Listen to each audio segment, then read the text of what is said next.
Hello everyone, I am Niharika John Mehra and I am your trainer for learning English through Hindi course. Hindi के ज़रिए English सीखें इस course की मैं आपकी ट्रेनर हूँ। आज हम सीखेंगे टाइप्स ऑफ सेंटेंस।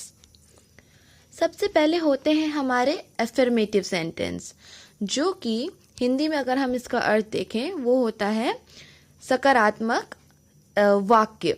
ये ऐसे वाक्य होते हैं जिसमें हमें पॉजिटिवली आंसर करना होता है। चार तरह के होते हैं, चार तरह के क्वेश्चन होते हैं जिनमें ऐसी सिचुएशंस आती हैं कि हम हाँ या ना में उत्तर दें। पहला होता है do plus subject plus verb, जिसका अगर मुझे उत्तर देना है तो सबसे पहले मेरा सब्जेक्ट आ जाएगा, वो मुझे प्रश्न में से ही मिल जाएगा। फिर वर्ब आ जाएगा जो कि एज इट इज़ रहेगा, जैसा कि प्रश्न में किसी ने यूज़ किया है, क्योंकि डू वाले सेंटेंस हमेशा प्रेजेंट टेंस को दर्शाते हैं। और फिर मेरे सेंटेंस का आगे वाला भाग जो है वैसा के वैसा ही रहेगा। हम आगे वाली स्लाइड्स में एग्जाम्पल के थ्रू भी इस बात को समझेंगे। सेकंड देखते हैं। सेकंड में आता है does plus subject plus verb और आगे जो भी हमारा सेंटेंस हो। इसके जब भी उत्तर देना है तो मेरा सब्जेक्ट एज इट इज़ रहेगा, उसके बाद में मेरा वर्ब आएगा। लेकिन वर्ब में क्योंकि मैंने अब डज को हटा दिया है आंसर देते टाइम, तो वर्ब में एस ई एस या फिर आई ई एस लग जाएगा। इन तीनों में से कोई एक चीज़ मेरे वर्ब के साथ लग जाएगी और मेरा उत्तर बनेगा। तीसरे में हम देखते हैं did plus subject plus verb plus जो भी मेरा ऑब्जेक्ट है सेंटेंस का। इसका उत्तर जब भी मैं दूंगी सब्जेक्ट एज इट इज़ रहेगा। हम देख रहे हैं कि मेरा सब्जेक्ट कभी भी चेंज नहीं हो रहा है, और जो थोड़ा सा चेंज होता है वो क्यों होता है, कैसे होता है, हम डिटेल में टेंसेस में सीखेंगे। मेरा वहाँ पे जो वर्ब है जो डिड के साथ यूज़ हुआ है, आंसर देते टाइम ये वर्ब चेंज हो जाएगा। क्वेश्चन में ये वर्ब रहेगा प्रेजेंट टेंस में, और जब मैं इसी चीज़ का आंसर दूंगी, डिड वाले क्वेश्चन का आंसर दूंगी, तो मेरा वर्ब पास्ट टेंस में हो जाएगा। और जो भी फिर मेरे आगे वाला सेंटेंस है, जो भी ऑब्जेक्ट है मेरे सेंटेंस का, एज इट इज़ रहेगा। अब हम देखते हैं कि डू और डज जो हैं ये दोनों प्रेजेंट टेंस के लिए यूज़ होते हैं।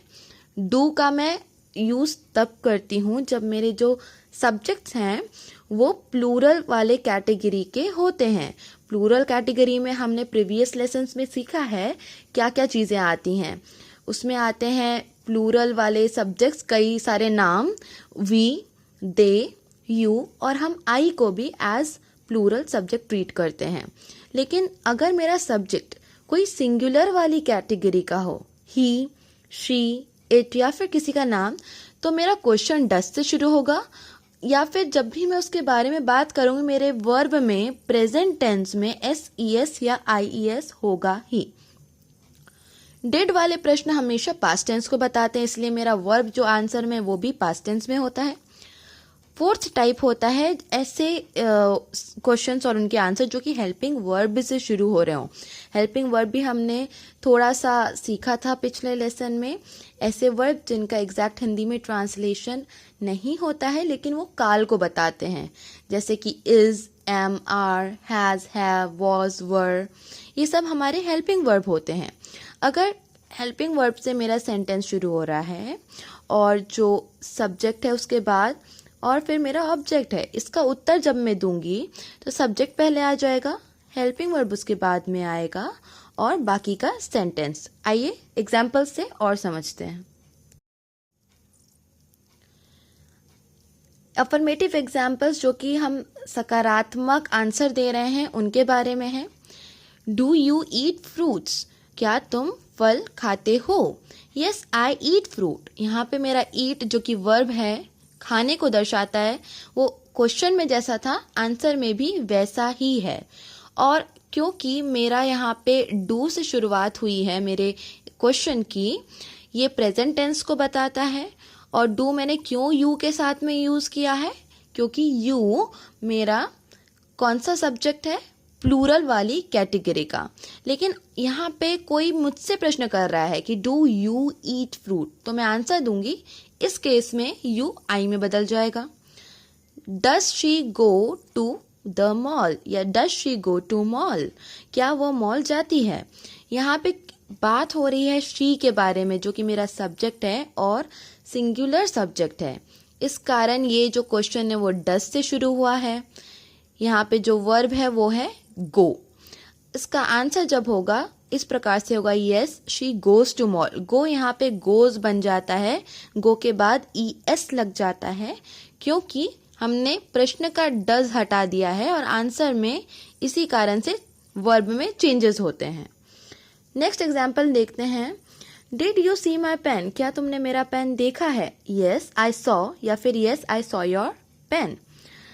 यहाँ पे डिड पास्ट टेंस को बता रहा है, इसलिए जो मेरा सी है वो मेरे उत्तर देते टाइम सॉ में बदल जाता है।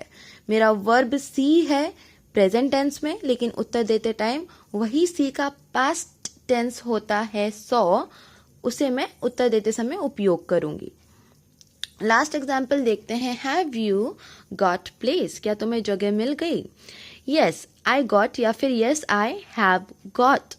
यहाँ पे हमने इसे इसलिए यूज किया क्योंकि हैव हमारा हेल्पिंग वर्ब है। या तो हम आई गॉट डायरेक्ट आंसर दे सकते हैं या फिर हम कह सकते हैं yes I have got. You फिर से आई बन चुका है, गॉट एज इट इज रहा है। आप चाहें तो यहाँ पे हैव का यूज कर सकते हैं आई के बाद में, या फिर आई गॉट इस तरह से उत्तर दे सकते हैं। नेक्स्ट टाइप जो हमारा है वो है जब हमें नकारात्मक उत्तर देना हो, मतलब नेगेटिव उत्तर देना हो। उसमें भी अगर मेरा प्रश्न डू से शुरू हो रहा है और मुझे नो बोलना है तो मैं बोलूँगी नो, सब्जेक्ट जो भी है उसे लगाऊंगी और डोंट का उपयोग करूंगी। इन सारे केसेस में नेगेटिव के आंसर्स देने में मेरा वर्ब कभी भी चेंज नहीं होगा सेंटेंस का, चाहे वो प्रश्न जो है डू से शुरू हो रहा हो, डज से, डिड से या हेल्पिंग वर्ब से। मेरा वर्ब जो है वो एज इट इज रहेगा जैसा कि क्वेश्चन में था। हम डज के लिए देखते हैं, नो फिर सब्जेक्ट फिर डजंट। एक एग्जाम्पल के तौर पे समझते हैं हम। Do you like ice cream? No I don't like, like as it is रहा। Does he like ice cream? No he doesn't like ice cream. हमने लाइक को एज इट इज रखा। हमारे प्रश्न में डज था, लेकिन फिर भी नकारात्मक उत्तर देते टाइम हमने मेरे वर्ब को वैसा ही रखा है। Did he like ice cream? No he didn't like ice cream. Did के साथ में भी हमने लाइक को एज इट इज रखा है।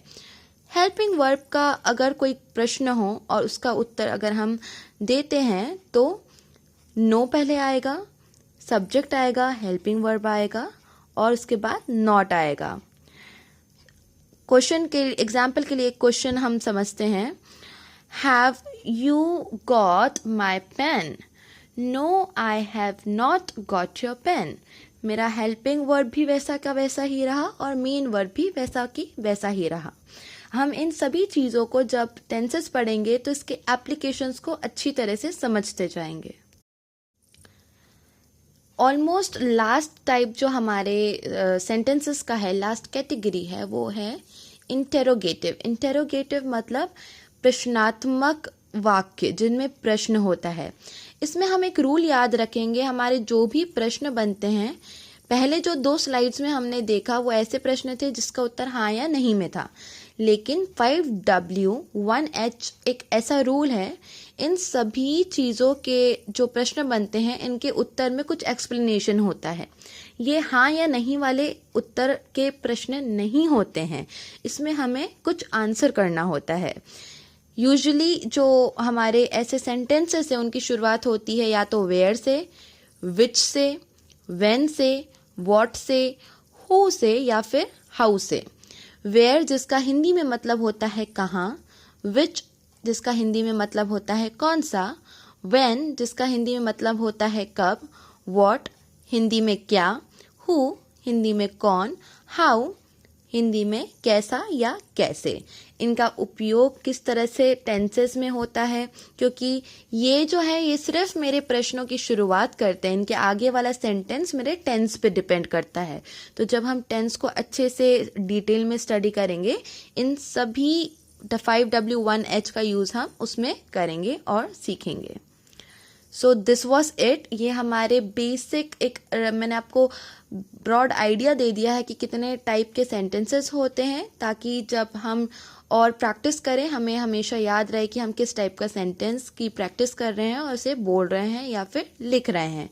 Thank you everyone, keep learning, keep growing.